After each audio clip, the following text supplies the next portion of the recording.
Olá, pessoal, ligadinho na TV Radiotech, tudo bem com vocês? Estamos aqui em mais um Ponto e Vírgula. Eu sou o Misael. Eu sou o Caio. E as pautas de hoje serão prisão de aliados do governo Bolsonaro e também a saída do ministro da Educação.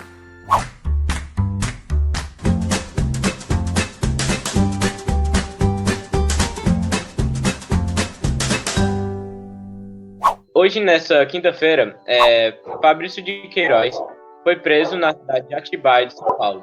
Ele é investigado no sistema de rachadinhas, onde os servidores da ALERJ, a Assembleia Legislativa do Rio de Janeiro, estariam sendo suspeitos de devolverem o dinheiro para os parlamentares. E esse esquema é quando ele ainda era um dos assessores do hoje senador Flávio Bolsonaro, que na época era deputado estadual pelo Rio de Janeiro. Depois de um bom tempo de investigação por parte da Polícia Federal e da Polícia Civil, ele foi preso depois da ordem da Justiça Fluminense e do Ministério Público do Estado do Rio de Janeiro, e junto com o Ministério Público do Estado de São Paulo e a Polícia de São Paulo, ele foi encontrado lá.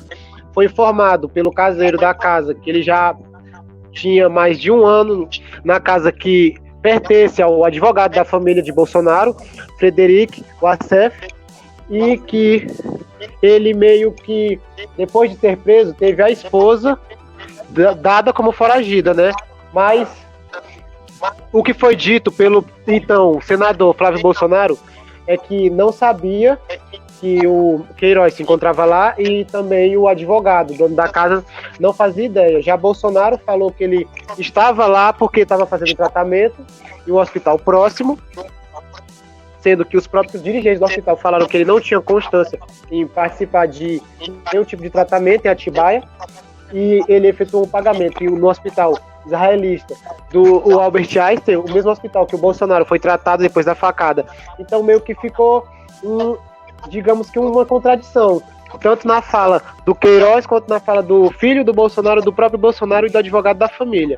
E daí você tira, porque pelo que foi entendido, ele foi preso não só por participar das rachadinhas e tudo mais, mas também por estar envolvido com milicianos, ameaçar testemunhas, ocultar provas, fazer com que testemunhas não depossem e nem nada.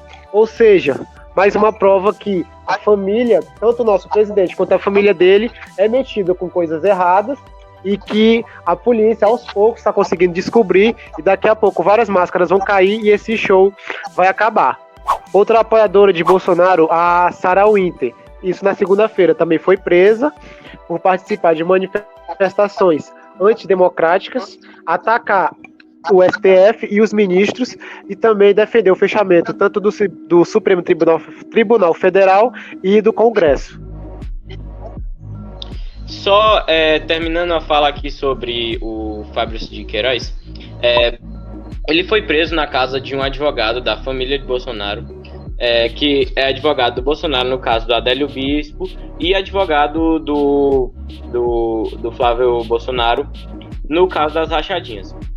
Ele foi suspeito de rachadinhas pela COAF entre 2016 e 2017. Ele teria sido sua conta movimentada de uma forma estranha, pode dizer assim, onde entre janeiro de 2016 e janeiro de 2017 ele teria recebido 1,2 milhões de reais em sua conta.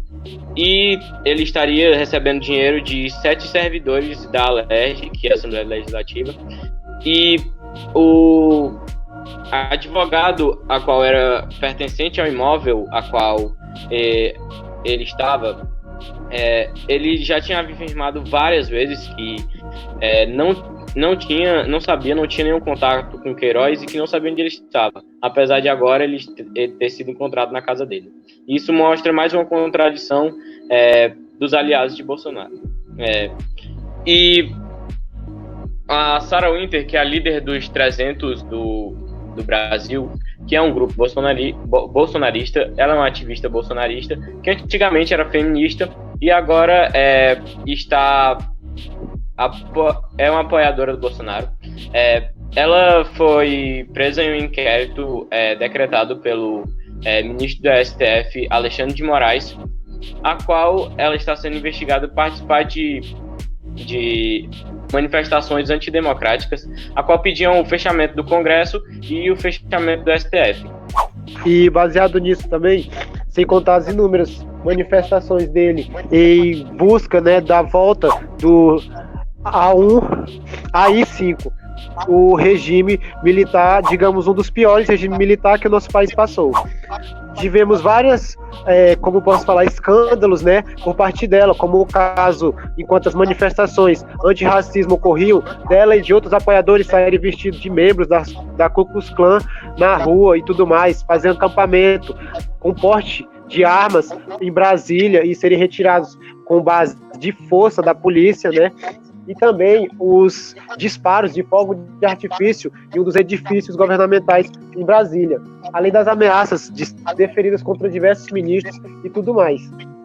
Após isso, ela foi presa, ela e mais 5 membros, e digamos que tiveram o prorrogamento, né, dos dias de prisão dados por a justiça, e digamos assim, é mais uma prova do total da falta de cabimento das pessoas ligadas a esse governo.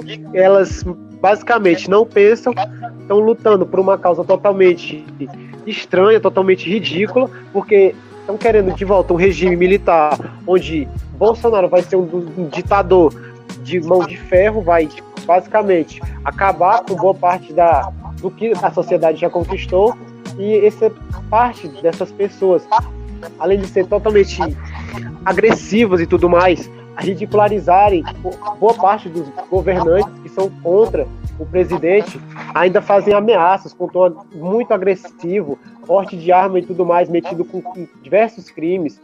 Como você mesmo disse, ela era feminista, lutava por uma boa causa, e hoje em dia é de extrema direita, e está aí fazendo tais atos que, na minha opinião, são totalmente condenáveis.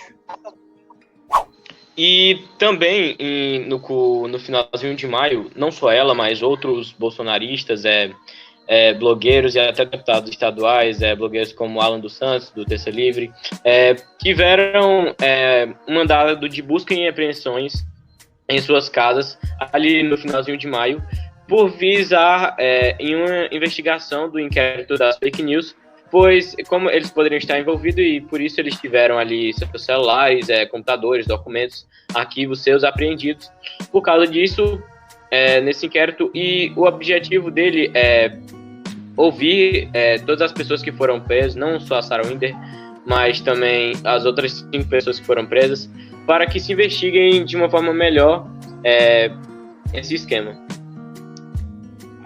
Pois é. E também, outra notícia foi que o ministro da Educação, o Abraham Weintraub, foi tirado do cargo, né, de uma forma, digamos, pacífica pelo presidente. E, se eu não me engano, ele vai passar a trabalhar no Banco do Brasil, fazendo uma gestão diversos países daqui da América do Sul e da América Latina na capital americana, recebendo um salário 3 vezes maior do que ele recebia aqui, e digamos, não vai ser uma perda para o nosso país, porque pelo fato de ser uma pessoa que nunca somou, de um ministro que nunca trabalhou em bem da educação, sempre era envolvido em polêmicas, como no caso de xingar e de deferir ataques aos ministros, de também ter toda essa contradição entre ele e Bolsonaro no adiamento do Enem e tudo mais. Uma pessoa que nunca focou na educação, que era o dever dele, sempre foi uma pessoa que fez militância a favor do presidente, fez militância contra o PT, fez militância contra os ministros, contra o STF, contra o Congresso, e acaba de ser deposto do cargo, mas vai continuar tendo uma vida, digamos, boa. E o Brasil, mais uma vez, sem ministro, sem saber o que vai acontecer daqui para frente, sem saber quem vai assumir, se vai ser o melhor ou o pior, ficando sem 3 ministros e, digamos, um caos total. E Bolsonaro, como sempre, sem nenhum tipo de preocupação em resolver isso.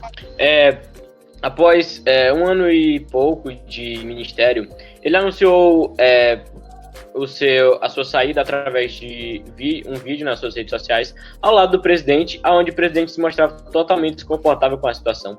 O presidente não queria que a Weintraub saísse do ministério, mas devido a diversas confusões e a ministros próximos do Bolsonaro pedirem essa saída, ele não resistiu e resolveu tirar a Weintraub. No vídeo ele não fala os motivos que levaram a isso, não fala o que levou ele a sair, mas a gente pensa que diversas confusões que desde o início do seu ministério ocorreram. Logo no início do seu ministério, ocorreu um corte de 30% na verba das universidades federais, e aonde ele falou que as universidades que não rendiam e as universidades onde tivesse balbúrdia, palavra usada por ele mesmo, teriam sua verba cortada. Além disso, ele também foi alvo de muitas polêmicas após vários erros de português em seus tweets de pronunciamentos, onde ele falou, e ele sofreu muito hater por causa disso, porque o ministro da Educação se espera que, no mínimo, ele saiba escrever de uma forma correta, e ele teve vários erros de português durante seu ministério. E acho que a gota d'água que fez foi a reunião ministerial, onde ele falou que os membros do STF, chamou os membros do STF de vagabundos e falou que eles deveriam ser presos e que por ele todos eles estariam presos. E por último, ele ainda chegou a falar que o Enem desse ano, do ano passado no caso, tinha sido o melhor em muitos anos, em muito tempo. O que não é verdade, porque cerca de 6 mil estudantes ficaram com as notas erradas, sem ser corrigidas, e tiveram que mandar suas provas de volta e ser corrigido novamente, e que suas notas fossem lançadas novamente. E além disso, na última semana, ele esqueceu o SISU, o edital nem estava pronto, e após muitas pessoas avisarem para ele, foi isso que fez ele pronunciar, e aí ele adiou o prazo para que depois fosse feito essa postagem aberto a segunda chamada para o SISU. Bom, o jornal O Folha de São Paulo também analisou os tweets do nosso ex-ministro da Educação, né? E baseado nos dados do Folha e de 807 mensagens tweetadas pelo Abraham, boa parte nem relacionada à educação era. A maioria das vezes, como eu falei, era militando, ou seja, era uma pessoa que não focava na educação da maneira que deveria ser, estava lá apenas para ocupar espaço, porque era uma pessoa confiável, que o presidente confiava e que seria, digamos, um capacho do Bolsonaro, de seu governo de contos de fadas, porque é um governo totalmente errado, totalmente irresponsável, totalmente sem conduta.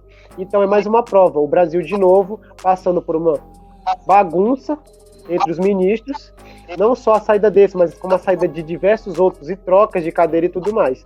Isso mostra o quão desorganizado o quão sem preparo nossos principais governantes são, e todos ligados a esse senhor que é dito como mito, dito como Messias, mas que até agora só fez mal ao nosso país. E bom... E só uma complementação, a União Nacional dos Estudantes classificou ele, mesmo com pouco tempo, como o pior ministro da história, e muitos deputados que defendem a educação aplaudiram essa decisão e chamaram como grandioso dia esse dia por causa devido à saída dele, e comemoraram bastante sua saída. Bom, gente, chegamos ao fim de mais uma transmissão. Espero que todos tenham gostado. Uma boa noite, que todos fiquem bem. E é isso. Tchau, tchau. Não se esqueçam de se inscrever e deixar o like.